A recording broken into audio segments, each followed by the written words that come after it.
Oke, pernah nggak sih Anda coba mengubah sesuatu? Mungkin pengen lebih rajin, olahraga, atau makan lebih sehat, atau ya udahlah berhenti nunda-nunda pekerjaan. Tapi kok ya sering banget gagal. Kenapa sih susah banget? Nah, di bahasan kita kali ini, kita bakal bongkar rahasia di balik buku super terkenal Atomic Habits dari James Clear. Dan percaya deh, ini bukan cuma sekedar teori kosong. Semuanya itu berawal dari sebuah kecelakaan mengerikan yang hampir aja merenggut nyawa si penulisnya sendiri. Cuma butuh 1 detik. Ya, 1 detik aja buat mengubah segalanya. Kutipan yang Anda lihat di layar ini, itu adalah ingatan terakhir James Clear sebelum sebuah tongkat bisbol menghantam wajahnya tanpa ampun. Kecelakaan ini bukan cuma awal dari penderitaan fisik yang luar biasa loh. Tapi justru ini jadi titik nol. Titik awal dari sebuah penemuan yang pada akhirnya mengubah jutaan hidup orang. Termasuk ya, mungkin hidup Anda juga. Jadi, kita masuk ke bagian pertama, dari tragedi menuju inspirasi. Dan ini bukan sekedar cedera olahraga biasa ya, ini benar-benar bencana. Bayangin aja tengkoraknya retak, hidungnya hancur, otaknya bengkak parah sampai-sampai dokter harus bikin dia koma. Nah, saat dia terbaring di ranjang rumah sakit, di titik paling rendah dalam hidupnya, tanpa dia sadari, James Clear justru menemukan fondasi. Fondasi buat membangun lagi hidupnya dan sebuah sistem yang revolusioner. Proses pemulihannya itu, rasanya kayak siksaan. Lambat banget. Benar-benar nyaris nggak kelihatan ada kemajuan. Coba bayangin, butuh waktu sebulan penuh cuma supaya posisi matanya balik normal. Terus, 8 bulan lagi sampai akhirnya dia bisa nyetir mobil. Setiap hari rasanya ya gitu-gitu aja, sama.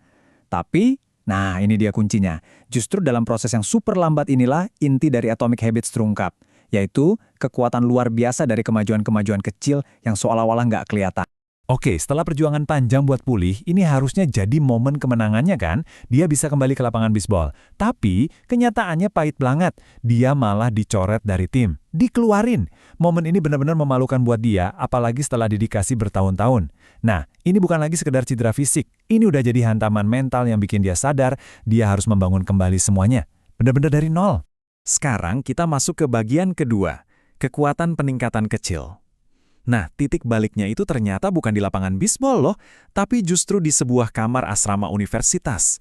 Jauh dari impiannya jadi atlet, dia akhirnya sadar dia nggak bisa mengubah masa lalu, dan dia juga nggak bisa mempercepat masa depan.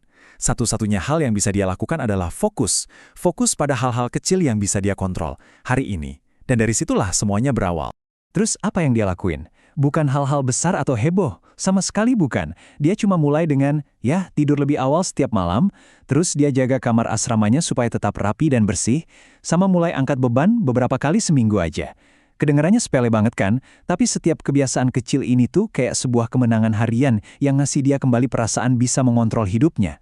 Dan pelan-pelan, kepercayaan dirinya yang hancur itu mulai terbangun lagi. Nah, disinilah kita sampai pada ide sentral dari buku ini. Konsep 1%. Idenya simpel banget, jadi 1% lebih baik setiap hari.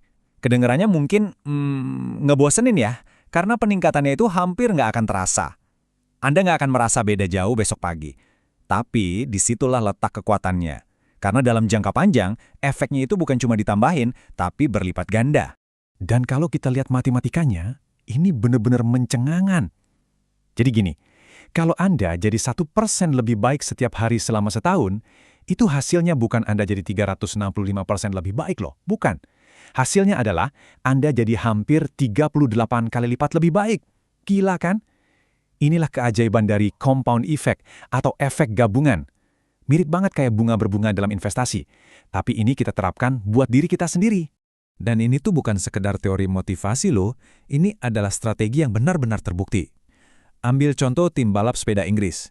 Dulu, mereka itu tim yang biasa-biasa aja. Terus, mereka mulai menerapkan prinsip ini secara obsesif. Mereka memecah semua hal terkait bersepeda dan mencoba memperbaikinya 1% aja. Benar-benar semua hal, mulai dari sadel sepeda yang lebih nyaman, gel pijat yang lebih efektif, bahkan sampai ke cara cuci tangan yang benar biar nggak gampang kena flu. Hasilnya, mereka mendominasi dunia bersepeda selama 1 dekade. Luar biasa. Oke, jadi perbaikan 1% itu kuncinya. Sip, kita paham. Tapi, gimana caranya kita bisa konsisten melakukannya? Nah, disinilah James Clear memberikan sebuah wawasan yang paling radikal dalam bukunya. Dia bilang, lupakan tujuan Anda. Yup, Anda nggak salah dengar. Lupakan tujuan. Dan sebaliknya, fokuslah pada sistem dan identitas Anda. Memangnya apa sih bedanya? Gini, Tujuan itu adalah hasil yang ingin Anda capai, misalnya menurunkan berat badan atau menulis buku. Sementara sistem itu adalah proses yang Anda lakukan setiap hari untuk mencapai hasil itu. Misalnya, rutin olahraga atau menulis 1 halaman per hari. Coba deh pikirin ini. Setiap tim olahraga pasti punya tujuan yang sama, yaitu jadi juara. Tapi yang membedakan pemenang dan pecundang itu bukan tujuannya kan? Melainkan sistem latihan harian mereka. Sistemlah yang bikin kemajuan. Masalahnya, kalau kita terlalu fokus sama tujuan, kita itu seolah-olah menunda kebahagiaan. Kita jadi berpikir, aku akan bahagia kalau nanti targetku tercapai. Nah, begitu tercapai apa yang terjadi? Seringnya motivasi langsung anjlok. Beda ceritanya kalau Anda fokus pada sistem. Kalau Anda belajar untuk menikmati prosesnya, Anda nggak perlu menunggu sampai garis finish untuk merasa sukses. Setiap hari Anda menjalankan sistem Anda, itu sudah sebuah kemenangan. Nah, clear, membagi ini jadi 3 tingkatan perubahan. Biasanya nih, kita itu mulai dari luar. Pertama, kita pengen mengubah hasil. Misalnya pengen nurunin berat badan. Kedua, kita mengubah proses. Misalnya dengan mulai rutinitas olahraga baru. Tapi, perubahan yang paling kuat dan paling tahan lama itu terjadi di tingkat ketiga, yaitu saat kita mengubah identitas kita. Mengubah apa yang kita yakini tentang diri kita sendiri. Dan inilah puncaknya. Bentuk motivasi paling tinggi itu adalah ketika sebuah kebiasaan udah jadi bagian dari identitas Anda. Jadi perubahan yang sesungguhnya adalah perubahan identitas. Tujuannya bukan sekedar membaca sebuah buku, tapi menjadi seorang pembaca. Bukan cuma lari maraton, tapi menjadi seorang pelari. Beda banget kan antara orang yang ditawari rokok dan bilang, "Nggak makasih, saya lagi mencoba berhenti." Dengan orang yang dengan mantap bilang, "Nggak makasih, saya bukan perokok." Identitas itu mengalahkan segalanya. Oke, sekarang kita udah tahu kenapanya. Sekarang mari kita bahas bagaimananya. Enaknya, James Clear ini nggak meninggalkan kita dengan teori doang. Dia memberikan sebuah kerangka kerja yang sangat praktis dan gampang banget diingat, yang dia sebut sebagai 4 hukum membangun kebiasaan. Nah, sebelum masuk ke hukumnya, kita perlu tahu dulu cara kerja kebiasaan di otak kita. Semuanya itu berjalan dalam sebuah lingkaran 4 langkah. Pertama, ada petunjuk. Misalnya Anda melihat sepatu lari. Ini memicu keinginan, misalnya keinginan untuk merasa budar. Keinginan ini lalu mendorong sebuah respons, yaitu Anda memakai sepatu dan pergi berlari. Dan akhirnya ada ganjaran, yaitu perasaan puas setelah berolahraga. Keempat hukum nanti pada dasarnya adalah cara untuk meretas setiap bagian dari lingkaran ini.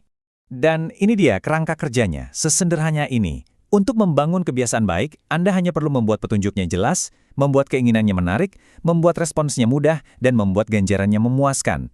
Mau berhenti dari kebiasaan buruk? Gampang. Tinggal lakukan kebalikannya, buat jadi tidak terlihat, tidak menarik, sulit, dan tidak memuaskan. 4 aturan sederhana ini adalah peta jalan Anda untuk mengubah perilaku. Jadi, yuk kita rangkum semua poin pentingnya. Kalau Anda cuma bisa ingat 4 hal dari pembahasan ini, ingatlah ini.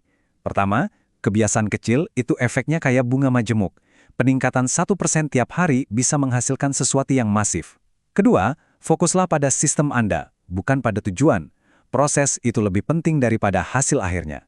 Ketiga, perubahan sejati itu adalah perubahan identitas. Jadilah tipe orang yang Anda cita-citakan. Dan yang terakhir, keempat, gunakan 4 hukum tadi. Buat kebiasaan baik jadi jelas, menarik, mudah, dan memuaskan. Dan semua ini membawa kita pada pertanyaan yang paling penting. Lupakan dulu soal mengubah seluruh hidup Anda besok. Pikirkan tentang satu hal yang sangat kecil. Ingat, setiap tindakan yang kita lakukan itu adalah sebuah suara yang kita berikan untuk tipe pribadi yang kita inginkan. Jadi, pertanyaannya sekarang adalah, apa satu kebiasaan kecil yang bisa Anda mulai hari ini untuk memberikan suara bagi pribadi yang Anda inginkan di masa depan?